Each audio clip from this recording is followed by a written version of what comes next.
শ্রী কিছুটা আশ্চর্য হয়ে বলল, তুমি? শ্রেয়ান সামনে এগিয়ে আসতে আসতে বলল, মিস খান হয়তো জানেন না যে তুমি বলে অপরিচিত কাউকে সম্বোধন করতে নেই। শ্রী মুখ অন্যদিকে ঘুরিয়ে বলল, সরি মিস্টার চৌধুরী, তবে আমাকে এভাবে তুলে আনার কারণটা কি জানতে পারি? শ্রেয়ান আরও একটু কাছে এসে বলল, না, শুধু জেনে রাখো তুমি সারা জীবনের জন্য আমার। না, কেন আমি আপনার সাথে থাকবো? কে হই আমি আপনার? না আমি আপনার আপন বোন, না কোনো কাজিন সিস্টার। হয়তো ভাই বোনের মতো একটা সম্পর্ক ছিল, but having no blood connection. Shreyan এক হাত দিয়ে শ্রীর কোমর শক্ত করে ধরে নিল। এরপর অপর হাত দিয়ে শ্রীর চুলগুলো শক্ত করে ধরে নিজের মুখাবয়বের সান্নিধ্যে শ্রীর বদন এনে শক্ত কণ্ঠে বলল, তোর পাশে থাকার জন্য আমার কোনো নামের দরকার নেই, নেই কোনো সম্পর্ক বা সমাজের প্রয়োজন। তুই আমার, এতটাই আমার, যেটা বোঝাতে কোনো পরিচয়ের দরকার হয় না। শ্রেয়ান ইশারায় গার্ডদেরকে রুম থেকে চলে যেতে বলল। গার্ডরা চলে গেলে শ্রেয়ান দরজা বন্ধ করে দিল। ডোর লক করেছেন কেন? যাতে আমাদের কেউ ডিস্টার্ব না করতে পারে। শ্রেয়ান ধীরে ধীরে এক পা করে সামনে এগোলে শ্রী এক পা করে পিছাতে থাকে। শ্রীর পিঠ দেয়ালে আটকে গেলে শ্রেয়ান তার অনেক কাছে চলে আসে। শ্রী ডান দিক দিয়ে সরাতে নিলে শ্রেয়ান তাকে বাঁ হাত দিয়ে আটকে নেয়। শ্রী বাঁ দিক দিয়ে সরাতে নিলে শ্রেয়ান তাকে ডান হাত দিয়ে আটকে নেয়। এবার দুজন দুজনের মুখোমুখি, আর মাত্র কয়েক সেন্টিমিটারের দূরত্ব। শ্রেয়ান শ্রীর দুপায়ের দুদিকে পা দিয়ে শ্রীর দুপা আটকে ধরে। ভাইয়া প্লিজ, না, আমি তোর আপন ভাই না। ভাই ডাকার জন্য অনেকেই আছে। আই সোয়ার, যদি আর একবার ভাইয়া বলিস, then I will cross my limit. Shreyan শ্রীর সামনে কিছু একটা স্প্রে করলে শ্রী জ্ঞান হারিয়ে শ্রেয়ানের বুকে ঢলে পড়ে। শ্রেয়ান শ্রীকে পাজাগুলা করে নিয়ে খাটে শুইয়ে দেয়। সন্ধ্যার আকাশে গাঢ় লালচে আভা ছড়িয়ে পড়েছে চারপাশে, নিস্তব্ধতা বিরাজমান। শুধু ঘড়ির কাঁটার টিকটিক শব্দ শোনা যাচ্ছে। শ্রেয়ান জানালার পাশে দাঁড়িয়ে বাহিরে তাকিয়ে রয়েছে। তুর্য দরজায় নক করতেই ভেতর থেকে গভীর কণ্ঠ ভেসে এলো, এসো। তুর্য ধীর পায়ে কক্ষে প্রবেশ করলো। ওনার কোনো ইনফরমেশন পাইনি ভাই। তুর্য বিস্তারিত বলতে শুরু করলো। আমরা তাকে তার পেইন্টিং দিয়ে খুঁজেছি। সান ফ্রান্সিসকো এয়ারপোর্টে তার উপস্থিতি নিশ্চিত করেছি, কিন্তু কোনো ফ্লাইট ডিটেলস পাইনি। কোথাও তার নামও পাইনি। শ্রেয়ান সোফায় বসে পড়ল। নিজের শক্ত আঙুল দিয়ে নিজের চুল খামছে ধরল। আমার বউ কি এলিয়ান নাকি, যে তার কোনো ইনফরমেশন নেই? তুর্য কিছুক্ষণ চুপ থেকে আবার বলতে শুরু করলো, ভাই মানে, স্পষ্ট করে বলো। ওই কালো চোখের মেয়েটার ও কোনো ইনফরমেশন পায়নি। শ্রেয়ান দীর্ঘশ্বাস ফেলে বলল, পেতে হবে Turya, she is too important to me. Turya বেশ বিরক্ত হলো। মনের মধ্যে চলছে অদ্ভুত বিশ্লেষণ। কি পেয়েছে এই দুই ভাই? বড় ভাই 7 বছর একটা অয়েল পিক দেখিয়ে নিজের প্রেমিকাকে খুঁজেছে, এতদিন পর তাকে পেয়েও তার সম্পর্কে কিছু জানতে পারছে না। আর ছোট ভাই, সে তো একজোড়া চোখের ছবিতে উধাও হয়ে গেল। পুলিশের ভাষ্যমতে সৌরভ মৃত, কিন্তু অরণ্য ভাই তা মানতে নারাজ। একটা মুখের ছবি হলেও চলতো, কিন্তু আমি এখন এই এই চোখের ছবি দিয়ে কোথায় কোথায় খুঁজবো? আর সৌরভকেই বা কোথায় খুঁজবো? তুর্য ভাবতে ভাবতে কক্ষ থেকে চলে যায়। পিনপতন নীরবতা চিরে পিয়ানোর মৃদু টোকা আর শ্রেয়ানের কণ্ঠস্বর শোনা যাচ্ছে। জানালার বাহিরে সন্ধ্যার আলো মিয়ে যাচ্ছে। ছোট জানালা দিয়ে আসা মৃদু আলো পিয়ানোর সাদা কালো বোর্ডে প্রতিফলিত হচ্ছে। শ্রেয়ান বসে রয়েছে পিয়ানোর সামনে, মাথা খানিকটা নিচু করে দু চোখ বন্ধ করে রেখেছে। আঙুলগুলো সাবলীলভাবে কিবোর্ডে চালাচ্ছে, তবে তার কণ্ঠস্বর বেশ গভীর, যাতে মিশে রয়েছে যন্ত্রণার ছোঁয়া, একাকিত্ব, ভালোবাসা আর নিবেদন। শ্রেয়ান পিয়ানো বাজিয়ে গান গাইছে। গলার স্বর কখন উঁচু তো কখনো নিচু, তাতে তীব্র আবেগের প্রবাহ হচ্ছে। শ্রেয়ান শুধু গানটা গাইছে না, প্রতিটি সুর অনুভব করছে। নিজের আত্মাতে মিশিয়ে রাখা সব আবেগ গানের সাথে মিলে যাচ্ছে। তেরা यकीन क्यों मैंने किया नहीं, तुझसे रहा क्यों जुदा, मुझ पे ये जिंदगी करती रही सितम, तूने ही दी है पना, तेरा मेरा रिश्ता पुराना, तेरा मेरा रिश्ता है पुराना। গান শেষ করে শ্রেয়ান কিছুক্ষণ চুপ করে মাথা নত করে বসে থাকলো। রুবায়েত পাঠান জানালার পাশ থেকে এক ঝলক বাহিরে তাকিয়ে দেখল, রাতের অন্ধকারে গার্ডরা এখনও সতর্ক অবস্থান করেছে। তিনি জয়নাব পাঠানের দিকে তাকালেন। ইশারায় কিছু একটা বুঝিয়ে বাইরে গেলেন। রুবায়েত পাঠান বাহিরে এসে গার্ডের উদ্দেশ্যে বললেন, you work so hard for us. Your patient and dedication are truly commendable. আপনারা আমাদের জন্য কত কষ্ট করেন। সত্যি আপনাদের ধৈর্য আর নিষ্ঠা প্রশংসনীয়। একজন গার্ড মাথা নাড়িয়ে হাসলেন। It's our duty sir. এটা আমাদের দায়িত্ব। ঠিক তখনই জয়নাব পাঠান ট্রেতে চা কাপ কফি নিয়ে এগিয়ে এলেন। You all suffer so much for no reason yesterday. Oh my, here you go, coffee for you. কালকে আপনারা বিনা কারণে কত কষ্ট করলেন। আহারে, এই নিন কফি আপনাদের জন্য। প্রথমে ইতস্তত বোধ করলেও একে একে সবাই কফি পান করতে থাকে। মুহূর্তের মধ্যেই তাদের শরীর ঢিলে হয়ে আসে, চোখের পাতা ভারী হয়ে আসে। একে একে সবাই মাটিতে লুটিয়ে পড়ল। রুবায়েত পাঠান আর জয়নাব পাঠান দেরি করলেন না। আলফিয়া আর জাফরিন আগে থেকেই প্রস্তুত ছিল। ওরা বের হয়ে এলো। রুবায়েত পাঠান জলদি তালা লাগালেন ও সবাই বের হয়ে পড়লেন। শ্রীর জ্ঞান ফিরলে প্রথমে তীব্র আলোতে চোখ ঝলসে গেল, পরে আবার চোখ খুলতেই দু চোখ চকচক করে উঠল। শ্রী দু চোখ ভরে চারিদিকটা দেখল, এরপর বিছানায় উঠে খুশিতে নাচতে লাগলো। শ্রী অবাক হয়ে বলল, ও, ঘরটা কি সুন্দর। তারপর উচ্ছ্বাসে দৌড়ে দৌড়ে ঘরের চারপাশটা দেখতে লাগলো। সফট পিঙ্ক লাইটে চারপাশটা ছড়িয়ে পড়েছে।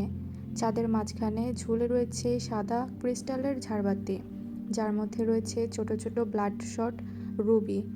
বিছানাটা দেখে শ্রীর দৃষ্টি স্থির হয়ে গেল। প্রিন্সেস থিমে সিল্কি বেডশিট, লেসেস, ক্যানোপি আর মাথার কাছে ছোট ছোট স্টোন দিয়ে সাজানো। পাশে একটা ব্ল্যাক ভেলভেট সোফা আর সাফেদ অ্যান্ড রেড কফি টেবিল, যার উপরে কিছু নোবেল আর ব্ল্যাক রোজ রাখা। মিররের সামনে গিয়ে দাঁড়াতেই খেয়াল করলো তার পাশে ছোট ছোট নোট আটকানো। তোর স্বপ্নগুলো আমি মুখস্থ করেছি, শুধু একটা একটা করে বাস্তব করব বলে। তারপর শ্রী বারান্দায় দৌড়ে চলে গেল। বারান্দা থেকে বাড়ির পেছনের ঝিল দেখা যাচ্ছে। ও, বাট এটা তো আমার শ্বশুর বাড়ি না। আই থিঙ্ক নিউ ইয়র্কের বাড়িটাতে আমার স্বামী আর থাকেন না, মানে হয়তো আর ফিরে যায়নি। এই জন্য অরণ্য ভাইয়া থুকু হবু পর ক্যালিফোর্নিয়াতে আরও একটা বাড়ি বানিয়েছে। এক মুহূর্ত পর শ্রী ভ্রু কুঁচকাল, এরপর দুহাত ভাঁজ করে টিয়ার সাথে কথা বলতে লাগলো। কিন্তু না, আমি এত তাড়াতাড়ি মানব না। পৃথিবীতে একটা মাত্র মানুষ আমাকে নিয়ে ভাবে, চিন্তা করে, তার কাছে কি আমি এত তাড়াতাড়ি ধরা দেব? না। আমার সব নাটক ঢং একমাত্র তো সেই সহ্য করবে। তবে আমার কি তার সাথে একটু ড্রামা করা উচিত না? অবশ্যই। কিভাবে মাফিয়া স্টাইলে আমাকে তুলে নিয়ে এলো? একদম। আমি এখনই বাড়ি ফিরে যাব, সেটাই করা উচিত। আমার রাগ এত তাড়াতাড়ি ভাঙবে না। বাই দ্য ওয়ে, আমি যেন কি জন্য রাগ করে আছি? হ্যাঁ, এত বছর লাগলো কেন আমাকে খুঁজতে? তাই তো। 100 প্রপোজ করবে, যা আমি রিজেক্ট করব। 101-এর সময় হ্যাঁ বলবো। এরপর আমাকে বিয়ে করে এই বাড়িতে আনতে হবে। শ্রী মুখ ফুলিয়ে দরজার বাহিরে বের হয়ে গেল। আশেপাশে কেউ না থাকায় সুযোগ বুঝে গ্রাউন্ড ফ্লোরে চলে এলো। কিন্তু আশ্চর্য বিষয়, কোথাও কেউ নেই, একজন গার্ড নেই। শ্রী নিশ্চিন্তে মেইন গেটে পা রাখতেই সম্পূর্ণ বাড়িতে বিকট শব্দ প্রতিধ্বনিত হতে লাগলো। মুহূর্তের মধ্যেই এক পা পিছিয়ে গেল। চারদিক থেকে বডিগার্ডরা ছুটে এলো, সবার হাতে রাইফেল। একজন গম্ভীর কণ্ঠে বলল, কোথায় যাচ্ছেন? শ্রী দেখতে পেল তুর্য এগিয়ে আসছে। চলুন আমার সাথে। শ্রীকে কিছু না বলতে দিয়ে তুর্য শ্রীকে ধরে ফার্স্ট ফ্লোরে নিয়ে গেল। সেকেন্ড ফ্লোরের করিডোরে দাঁড়িয়ে রেলিংয়ে দুহাত রেখে শ্রেয়ান সবটাই নিখুঁত দৃষ্টিতে পর্যবেক্ষণ করছিল। শ্রেয়ানের মুখে ডেভিল স্মাইল। শ্রী কক্ষে প্রবেশ করতেই শ্রেয়ান শ্রীকে নিজের বুকের সাথে মিশিয়ে নিল। ধীরে ধীরে কানের কাছে গিয়ে নেশাক্ত স্বরে বলল, যদি তুই আমার হয়ে থাকতে চাস, তবে তোর জন্য নিয়ে আসবো সম্পূর্ণ নিখিল বিশ্ব। তোর হাসির জন্য প্রয়োজনে আমি সব কেড়ে হলেও এনে দিব। তোর সুখের জন্য জ্বালিয়ে পুড়িয়ে ছারখার করতে পারি সকল দুঃখ কষ্ট। কিন্তু তুই আমাকে ছেড়ে যাওয়ার কথা দুঃস্বপ্নেও ভাবতে পারবি না। আর যদি তুই পালানোর চেষ্টা করিস, তবে এই ম্যানশনই হবে তোর সীমারেখা। আমার ছোঁয়া হবে তোর বন্দিশালা, আর আমার উপস্থিতি হবে তোর শিকল। তখন হয়তো তুই জানালার দিকে তাকিয়ে মুক্ত বাতাসের জন্য ছটফট করবি। তখন তোর প্রতিটি নিঃশ্বাস আর স্পন্দনে আমি মিশে থাকব। তুই শুধু আমার ছিলি, আছিস আর আমৃত্যু থাকবি। আমার ভালোবাসা কোনো সাধারণ ভালোবাসা নয়, যা হাওয়ার মতো মিলিয়ে যায়। আমার ভালোবাসা হলো এক অবিনাশী প্রণয়াগ্নি, যাকে স্থান, কাল, পরিস্থিতি, এমনকি মৃত্যুও নিঃশেষ করতে পারে না। এরপর শ্রেয়ান শ্রীর কানে একটা লাভ বাইট এঁকে দিল। শ্রীর সম্পূর্ণ অস্তিত্ব কেঁপে উঠল, সমগ্র শরীরে শিহরণ বইতে লাগলো। শ্রেয়ানের বলা প্রতিটি কথা তার আত্মাতে মিশে গিয়েছে। শ্রেয়ান ধীর পায়ে এসে শ্রীকে কোলে তুলে নিল। শ্রী আটকানোরও সুযোগ পেল না। শ্রী হারিয়ে গিয়েছে এক অনন্ত মায়ায়। মুহূর্তের মধ্যেই শ্রী ঠান্ডা কিছু অনুভব করলো। নিজেকে আবিষ্কার করলো বাথটাবের ঠান্ডা পানিতে। চারপাশে পানি ছিটকে পড়ল। শ্রী বিস্মিত হয়ে চিৎকার করলো, ভাইয়া! শ্রেয়ান নির্লিপ্ত মুখে তাকিয়ে বলল, জলদি ফ্রেশ হয়ে নে। শ্রী দুহাত দিয়ে চোখের সামনের ভেজা চুলগুলো সরিয়ে বলল, মিস্টার চৌধুরী, ফ্রেশ হওয়ার কথা যখন বললেন তখন এটাও বলে দিন যে আমি ফ্রেশ হয়ে কী পরব। শ্রেয়ান ওয়াশরুমের পাশে থাকা অ্যাটাচ কাবার্ডের দরজা খুলে ফেলল। কাবার্ডের ভেতরে থাকা অসংখ্য ড্রেস দেখে শ্রী অবাক হয়ে গেল। মিস খান, না, মিসেস অরণ্য চৌধুরী, যেটা মন চায় পড়ুন। শ্রেয়ান আর কিছু না বলে চলে গেল। শ্রী ধীরে ধীরে বাথটব থেকে উঠে এলো। ভেজা চুল থেকে টপটপ করে জল গড়িয়ে পড়ছে। ড্রয়ার থেকে একটা প্রিন্টেড ওয়ান পিস ফ্রক নিয়ে এলো। হাতে নিয়ে উল্টে পাল্টে দেখতে লাগলো। ট্যাগটা দেখে চোখ বন্ধ হয়ে গেল তার। পাশ থেকে টিয়ার কণ্ঠ শোনা গেল, বাহ প্রিয় বেবি, তোমার অরণ্য ভাইয়া দেখি তোমার ড্রেস একদম মাপ মতো কিনেছে, তাও তোমার ফেভারিট ব্র্যান্ড ভ্যালেন্টিনোর। শ্রী লজ্জায় লাল হয়ে গিয়েছে। দ্রুত ড্রেসটা নিয়ে মুখ ঢেকে ফেলল। কিছুক্ষণ পর শ্রী ওই ড্রেসটা পরে বেরিয়ে এলো। টাওয়াল দিয়ে যতটা সম্ভব চুল শুকানোর চেষ্টা করলো। তবু পিঠ আর কাঁধের কিছুটা অংশ ভিজে গিয়েছে। অনেকক্ষণ পর তুর্য কক্ষে প্রবেশ করলো। আপু, আসবো? শ্রী অল্প হেসে বলল, জি, আসসালামু আলাইকুম। ওয়ালাইকুম আসসালাম। আপনি কেমন আছেন? আলহামদুলিল্লাহ ভালো। আপনি? আলহামদুলিল্লাহ ভালো। আপনার থেকে কিছু জানার ছিল। আপনি এতদিন কোথায় ছিলেন? কাদের সাথে ছিলেন? কোথায় থাকেন? কোথায় পড়াশোনা করেন? শ্রী কিছুক্ষণ চুপ করে থেকে বলল, আমি কি কোথায় থাকি আমার তো কিছুই মনে পড়ছে না। তুর্য আবার জিজ্ঞাসা করল, কিছুই মনে পড়ছে না? কি বলছেন এসব? শ্রী দ্বিধাগ্রস্ত হয়ে বলল, না, আমার তো কিছুই মনে পড়ছে না। আমার মাথা অনেক ব্যথা করছে। মনে হয় আমি মাথায় আঘাত পেয়েছি, তাই স্মৃতিশক্তি হারিয়ে ফেলেছি। আপু, আমি মাথায় একটা বাড়ি দিয়ে স্মৃতিশক্তি ফিরিয়ে আনবো? শ্রী মৃদু হেসে বলল, এই না, আমি মাথায় আঘাত পেলে আপনার ভাইয়ের হৃদয়ের রক্তক্ষরণ হবে। তুর্য মনে মনে বলল, বুঝতে পেরেছি, আপনি কিছুই বলবেন না। জয় আর আমাকেই কষ্ট করে ইনফরমেশন বের করতে হবে। তুর্য শ্রীকে উদ্দেশ্য করে বলল, ওকে, গুড নাইট। তুর্য যেতেই শ্রী বিছানায় শুয়ে প্রফুল্ল মনে প্রাণভরা হাসিতে মেতে উঠল। Vancouver, British Columbia, Canada. কানাডার পশ্চিম উপকূলে অবস্থিত একটি অত্যাধুনিক শহর, যা প্রাকৃতিক সৌন্দর্য, প্রযুক্তি ও আধুনিক ব্যবসায়ের জন্য বিখ্যাত।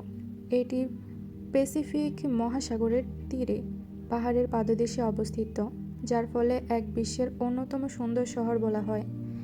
এখানে হলিউড নর্থ নামে পরিচিত বিশাল ফিল্ম ইন্ডাস্ট্রি রয়েছে। বড় একটি কনফারেন্স কক্ষে সবাই আলোচনা করছে। কাচের জানালার ওপাশ থেকে যেন ঝড়ের পূর্বাভাস ভেসে আসছে। বড় গোল টেবিলের মাঝখানের কার্পেটটা একজন অপরজনের দিকে সন্দেহের দৃষ্টি নিক্ষেপ করছে। আলোচনার বিষয়বস্তু একটাই, দ্য গ্রেট মাফিয়া কিং রুদ্র রায় যাতে কোনো মতেই এই ডিল না পায়। একজন মধ্যবয়স্ক লোক দাঁড়িয়ে বলল, আমাদের মধ্যে যেই এই ট্রেডার পাক না কেন, রুদ্র রায় যাতে কোনোভাবেই না পায়। তার কণ্ঠ দেয়ালে প্রতিধ্বনিত হতে না হতেই ডোর থেকে হ্যাভি সিকিউরিটির মধ্যে একজন প্রবেশের শব্দ শোনা গেল। তার পরনে কালো ফর্মাল স্যুট ও চোখে কালো সানগ্লাস। সে এক চলন্ত মৃত্যুদূত, রুদ্র রায়। মুহূর্তের মধ্যেই কক্ষটির পরিবেশ বদলে গেল। কেউ এই ফিসফিস করে কথা বলার সাহস পেল না। যারা এতক্ষণ রুদ্রর বিরুদ্ধে কথা বলছিল, তারা এখন শুকনো মুখ নিয়ে বসে রয়েছে। রুদ্র ধীর পায়ে এগিয়ে এসে টেবিলের উপর তার সিলভার রিমোট ব্ল্যাক রিভলভার ও সানগ্লাস রাখল। ধাতব আওয়াজে সম্পূর্ণ রুম নিস্তব্ধ হয়ে গেল।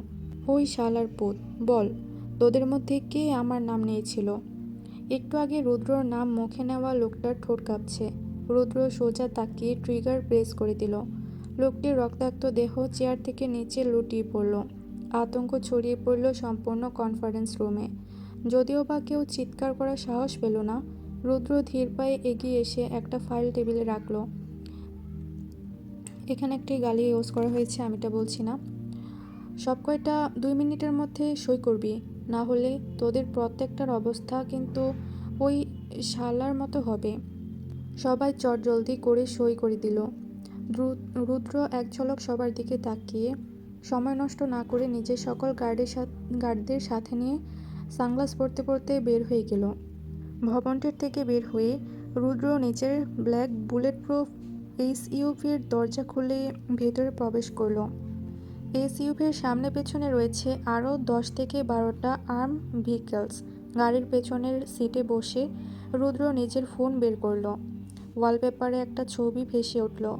এক রমণীর ছবি, যা রয়েছে ধূসর সবুজ রঙের মায়া ভরা চোখ, চাঁদের আলো মেশানো দুধে আলতা গায়ের রং, গোলাপের পাপড়ির রঙের হার্ট শেপ ওষ্ঠ যুগল। রুদ্র ছবিটির দিকে তাকিয়ে নিঃশব্দে ফিসফিস করে বলল, আই মিস ইউ মায়াশ্রী। আমার আর মাত্র কয়েকটা দিন, এরপর ক্যালিফোর্নিয়াতে এসেই তোমাকে বিয়ে করব। কিছুক্ষণ পর ফোন একটা ইনকামিং কল এলো। রুদ্র কল রিসিভ করলো। ওপাশের কথা শুনেই ওর মুখ পাথরের মতো শক্ত হয়ে গেল। What? G sir, valid news. ওই সাদা জেট রেডি কর। গাড়িটি চলতে শুরু করলো। পরদিন শ্রী ধীরে পায়ে 3য় তলায় উঠে এলো। করিডোর দিয়ে হাঁটতে হাঁটতে সব কিছু পর্যবেক্ষণ করতে লাগলো। এক কোণে দাঁড়িয়ে থাকা মেয়েটিকে শ্রী প্রশ্ন করলো, তোমাদের স্যারের রুম কোনটা? স্যারের রুমে কারো যাওয়া নিষেধ। শ্রী এবার খানিকটা গম্ভীর স্বরে বলল, আমি জানতে চেয়েছি কোন দিকে সেটা বলো। মধ্যবয়স্ক লোকটি ইশারায় দেখিয়ে দিল। শ্রী দ্রুত রুমের দিকে এগিয়ে গেল। কাছে যেতেই বেয়াদবের মতো খুব জোরে জোরে নক করতে লাগলো। ভেতর থেকে গম্ভীর ও শান্ত কণ্ঠস্বর ভেসে এলো, কামিন। শ্রী দরজা ঠেলে ভেতরে প্রবেশ করলো। রুমটা বেশ বড়, সব কয়টা জানালায় পর্দা দেওয়া, তাই ভেতরে আলোর প্রবেশ ঘটেনি। শ্রী সামনে এগিয়ে এসে বলল, কাবার্ডে থাকা একটা জামাও আমার মন মতো না, আমি শপিংয়ে যাব।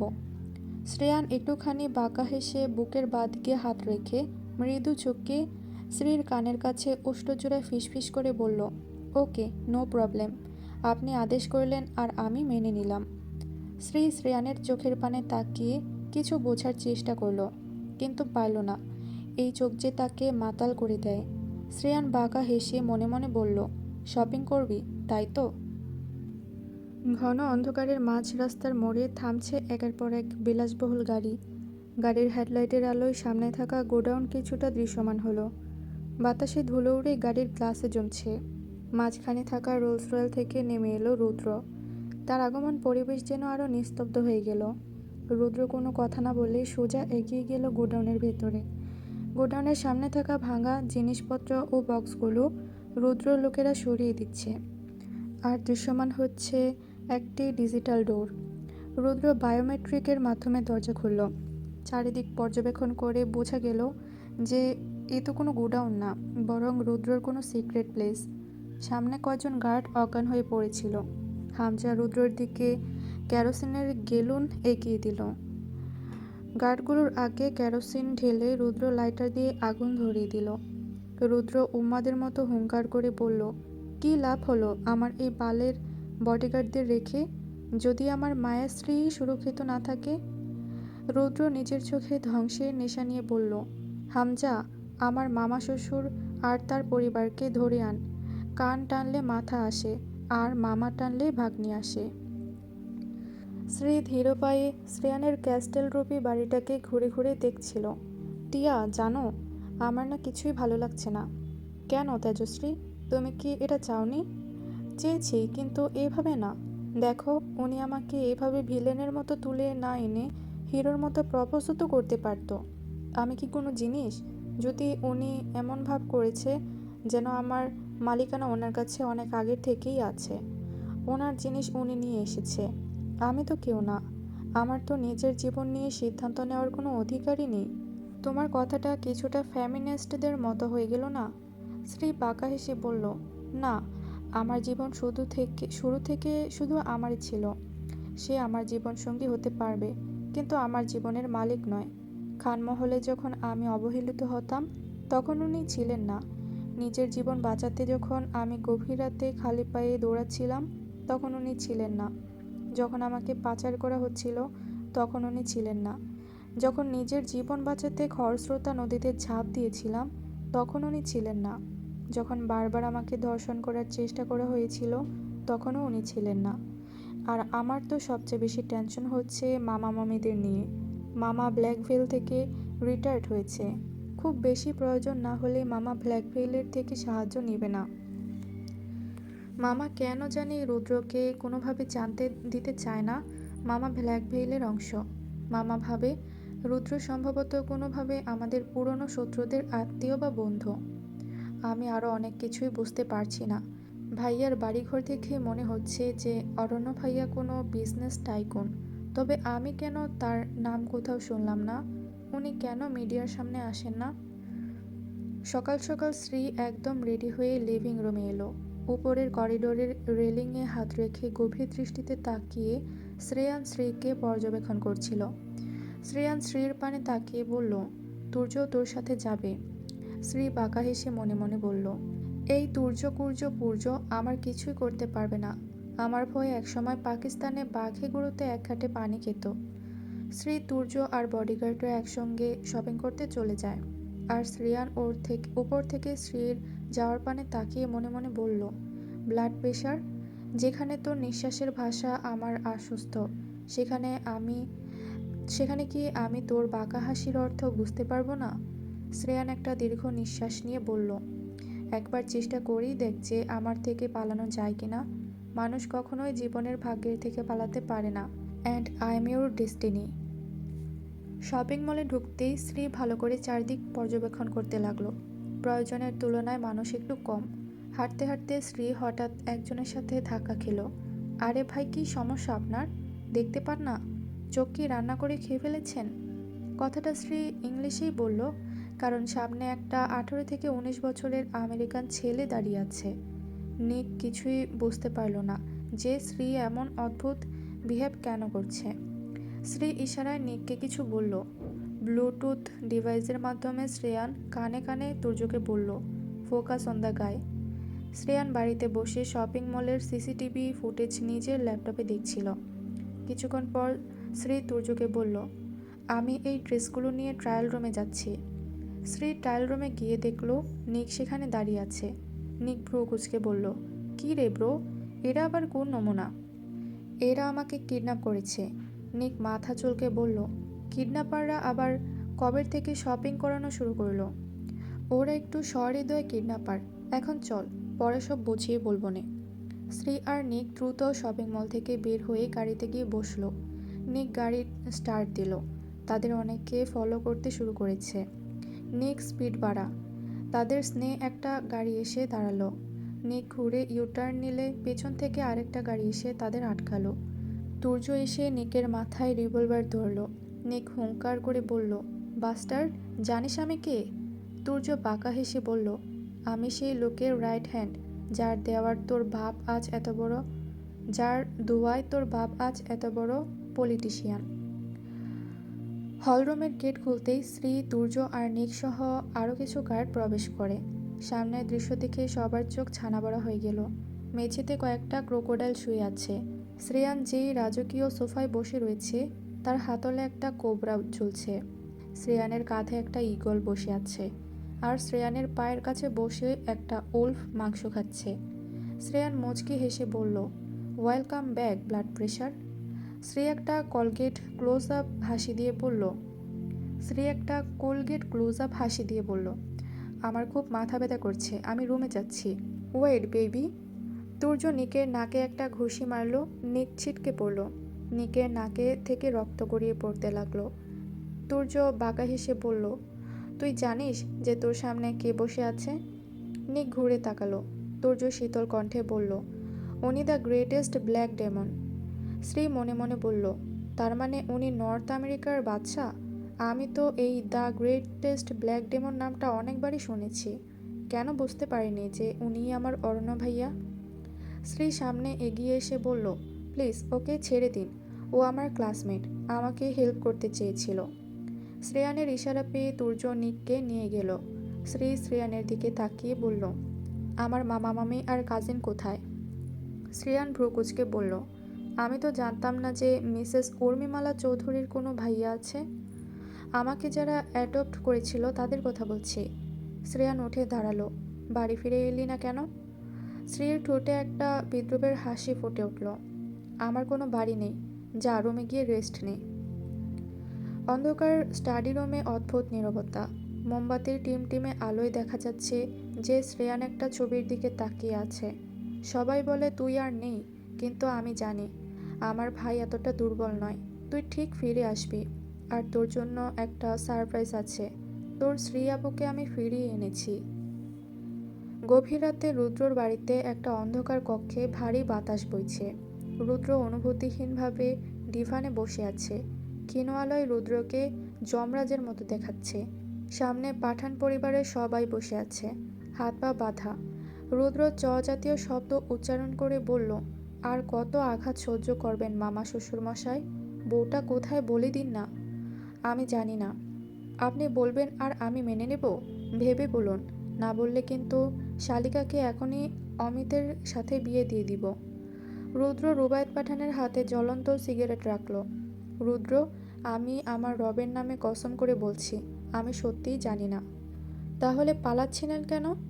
খোঁজ নিয়ে জানতে পারো। প্রয়োজনে আমার বিজনেস পার্টনারকে কল দাও।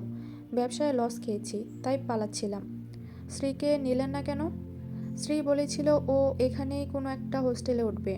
বাবা, তুমিই পারো আমাদের সাহায্য করতে। আমার মনে হয় শ্রীকে কেউ কিডন্যাপ করেছে।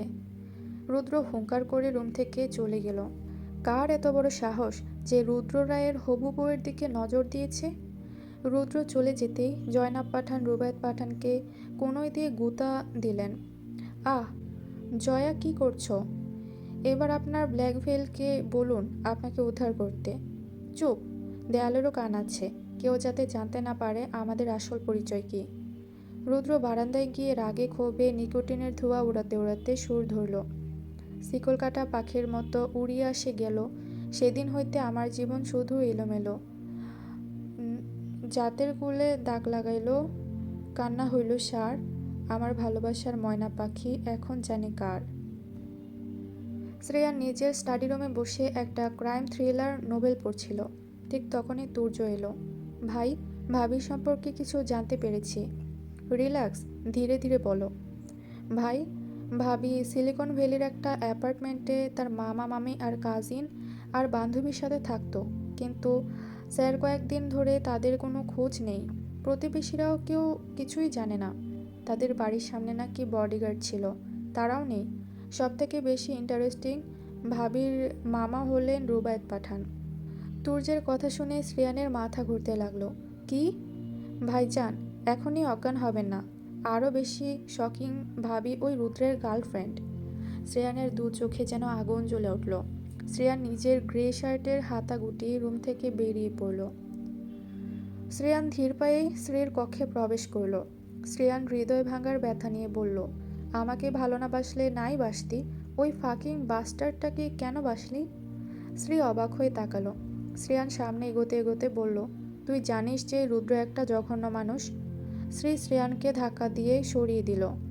আপনি চাইলে আমার সাথে ভালো করে জিজ্ঞাসা করতে পারতেন, আমরা বসে আলোচনা করতাম। কিন্তু না, আপনি রুদ্র, বীর খান, আপনারা সবাই এক। স্টপ! শ্রী চোখে একরাশ ঘৃণা নিয়ে বলল, সত্যি কথা শুনতে তেতো লাগে? আসলে তোরা সবাই এক। তোরা নারীদের নিজেদের পার্সোনাল প্রপার্টি মনে করিস। শ্রেয়ান ঠোঁট বাঁকিয়ে একটা অদ্ভুত হাসি দিল। আগে তোকে আমি নিজের পার্সোনাল প্রপার্টি ভাবতাম না, কিন্তু এখন থেকে ভাববো। শ্রী শ্রেয়ানের চোখে চোখ রেখে বলল, সত্যি বলতে তোরা দুজনই মাদার ফাকার। শ্রেয়ানের দু চোখ রক্তবর্ণ ধারণ করলো। রাগে শিরা ফুলে উঠল, আঙুলগুলো মুষ্টিবদ্ধ হয়ে গেল। শ্রেয়ানের হাত উঠতে গিয়েও মাঝপথে থেমে গেল। কারণ কোনো নারীর গায়ে হাত তুলে কোনো সুপুরুষের ধর্ম নয়। কি হলো, মারলেন না কেন? মারুন আমায়, প্রমাণ করুন যে আপনিও আর বাকি পুরুষদের মতোই। শ্রেয়ান শ্রীর থেকে মুখ ফিরিয়ে নিল। প্লিজ একটু থাম। শ্রেয়ান নিজের রাগকে কন্ট্রোল করার জন্য দেয়ালে পরপর বেশ কয়েকটা ঘুষি মারল। শ্রী চিৎকার করে বলল, প্লিজ আপনি এখান থেকে যান, আপনি না গেলে আমি খুব খারাপ কিছু করে ফেলব। কথাটা বলেই শ্রী ওয়াশরুমে চলে গেল। শ্রেয়ান নিজের রক্তাক্ত হাতের দিকে তাকিয়ে বলল, আজ আমি এতটাই পর হয়ে গেলাম যে তুই আমার আঘাত দেখেও দেখলি না। শ্রেয়ান দরজায় একটা লাথি মেরে চলে গেল। শ্রেয়ানের যাওয়ার শব্দ শুনে শ্রী ওয়াশরুমে থেকে বেরিয়ে এলো। শ্রী নিজের মুখ টাওয়াল দিয়ে মুছে বলল, আমার কান্না করার অধিকার নেই বলে কি আমার কষ্ট হয় না? আমার কি সুন্দর করে বাঁচার অধিকার নেই? আমি তো সবচেয়ে বড় এতিম, যার মা বাবা থাকতেও নেই। কেউ যাতে আমাকে ব্যবহার না করতে পারে, তাই আমি নিজেকে লোহার মতো শক্ত বানিয়েছি। তাই বলে আমার মনও কি লোহার তৈরি? হোক সে নিকৃষ্ট, তার জীবন কেড়ে নিতে কি আমার কষ্ট হয় না? রক্তের গন্ধে কি আমার বমি আসে না? আমি কি ভালোবাসা, স্নেহ, কেয়ার ডিজার্ভ করি না? আমার কি মায়ের কোলে মাথা রাখতে ইচ্ছে করে না? আমার কি বাবার প্রিন্সেস হতে ইচ্ছে করে না? আমি কি বিয়ে করতে চাই না? আমার কি মা হতে ইচ্ছে করে না? শ্রী একটা দীর্ঘ শ্বাস নিল। না, কেউ আমার ভাগ্য হতে পারবে না। আমার ভাগ্য লেখার অধিকার আল্লাহ তাআলা আমাকে দিয়েছেন, আর আমি কোনো ট্রাফিক সাইকোলাভারকে আমার ভাগ্য বানাবো না। শ্রী আয়নার সামনে গিয়ে নিজেকে স্বাভাবিক করতে শুরু করলো। নিজের হাতে একটা কেচি তুলে নিয়ে তার লম্বা চুলগুলো হালকা ছোট করতে লাগলো। আয়নার দিকে তাকিয়ে শ্রী একটা বাঁকা হাসি দিয়ে গাইতে শুরু করলো, পথ হারানো পথিক হলাম সব হারিয়ে নিঃস্ব, তোর আমার এই প্রেমের কি দাম দেবে বিশ্ব? প্রেমের নামে কিনলাম আমি নিঠুর অভিশাপ, তোর আমার প্রেমে ছিল রে বন্ধু, ছিল পুরোটাই পাপ। প্রেমের নামে কিনলাম আমি নিঠুর অভিশাপ। শ্রেয়ান গুমড়ে থাকা রাগ নিয়ে ফিরে এলো। শরীর রাগে রক্তিম হয়ে গিয়েছে, শিরা ফুলে দৃশ্যমান হয়েছে। রক্তাক্ত হাতের দিকে তাকিয়ে তুর্য বলল, ভাই, লিভ মি অ্যালোন। তুর্য আর কোনো কথা না বলে চলে গেল। শ্রেয়ান উন্মাদ হয়ে ভাঙচুর করতে লাগলো। ফ্লাওয়ার ভেজটা গিয়ে আয়নাটাকে ভেঙে ফেলল। ভাঙা কাচের অংশগুলো ফ্লোরে এলোমেলো হয়ে পড়ে রইল। ভাঙা আয়নার দিকে তাকিয়ে শ্রেয়ান সুর ধরল, কেন যে মন খারাপে নেমেছে রাত পাড়াতে, বসেছি সব হারাতে, খুঁজে দাও খুঁজে দাও, যে পথে এগিয়েছি পা, সেও আমায় চেনে না। আমি তো ফিরে যেতে চাই, আমাকে ফিরিয়ে নাও। রুদ্র নিজের রাজকীয় সোফায় বসে আছে, তার চারপাশে তার লোকেরা দাঁড়িয়ে রয়েছে। রুদ্র হামজার দিকে তাকিয়ে বলল, কী লাভ এত বড় নেটওয়ার্কের, যদি আমার রাজ্যের রানীকেই না খুঁজে বের করতে পারিস? তখনই হামজার ফোন রিং করলো। স্যার, মনে হয় কোনো খবর পাওয়া গিয়েছে। হামজা কিছুক্ষণ কথা বলার পর বলল, স্যার, একটা খারাপ খবর আছে। ম্যাডামকে তুর্যর সাথে রাস্তায় দেখা গিয়েছে। রুদ্র সোফার হাতলে ঘুষি মারল। তার মানে ওই শ্রেয়ানি আমার থেকে প্রতিশোধ নিতে আমার স্ত্রীকে কিডন্যাপ করেছে। এইটুকুই ছিল গেম অফ ডেস্টিনি উপন্যাসের পর্ব 13 এবং 14। ভিডিওটি ভালো লাগলে একটি লাইক দিবেন এবং পরবর্তী পর্বগুলো দেখতে চ্যানেলটি সাবস্ক্রাইব করে রাখবেন।